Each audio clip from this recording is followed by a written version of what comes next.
We're in South Austin, just west of the Motor Mile, and this is Newcastle Drive and Fort Clark Drive here. And panning over this way, you can see there's a huge detention pond here we're going to visit in just a second. And then we have one right here. And you'll notice this thing is pretty good. There's a fence around it to keep the kids out of it. But the water's going to be coming in, I assume, through here, or maybe it's going out through here, and then you can see the overflow. There's probably several inlets on this thing, but the fence doesn't allow me to do it, so I can pull it up on the thing. But you can see that the city can and does take a piece of property and build a pond. Of course, this thing here is just collecting all the water from all the surface streets. It's dumping it in here. It looks like through the two square ones, it's going to meter the water out. But if it fills up so fast, and then you've got an overflow right here, you know, water constantly coming out through the small hole, and then when it gets up there on top, it's going to flood out into the creeks to prevent this tank from overfilling. So here's the dynamic: is every time they put in a neighborhood, every time they put in a business, and they put in a pond like this pond does not hold water. It acts as a big funnel, collects water, but the funnel is always open. The funnel is always draining somewhat until the point that it fills up, and then there's a huge dump into the creek, and that's where your walls of water come from. This one over here appears to be slightly different. So we're coming across the street, and you can see the street just dumps right over here into this. And so this type of pond clarifies water. You can see that the water comes into this first basin right here. And this here has a sand, and you see all the pipes coming up.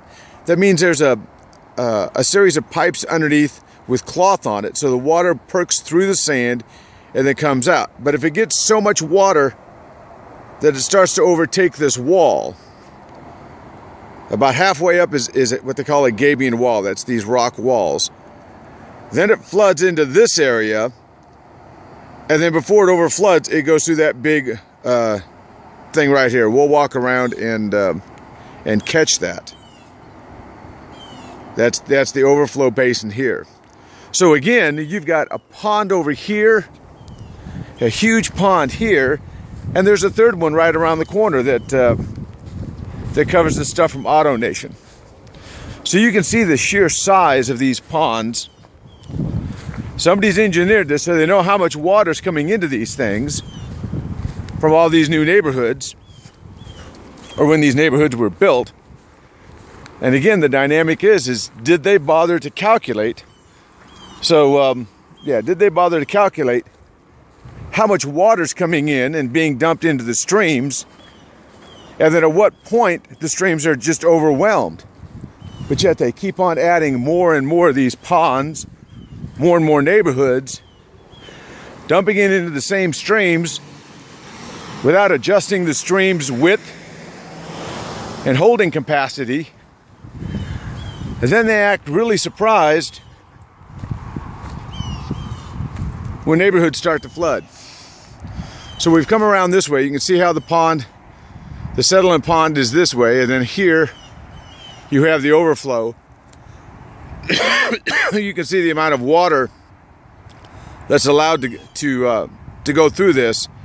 And my guess is this is in line with the other one. There's a creek right behind this thing that all this stuff dumps into.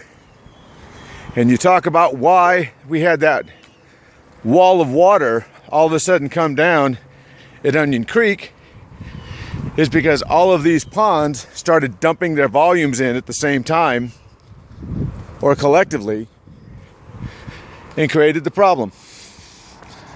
All right, we're at Colonial Park and Fort Clark.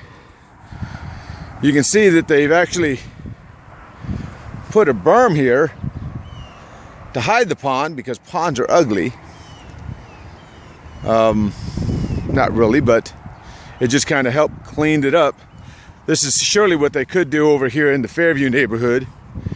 is take that 2-acre piece of property, come over here and dig a big, deep pond and divert some of that flow from the neighborhood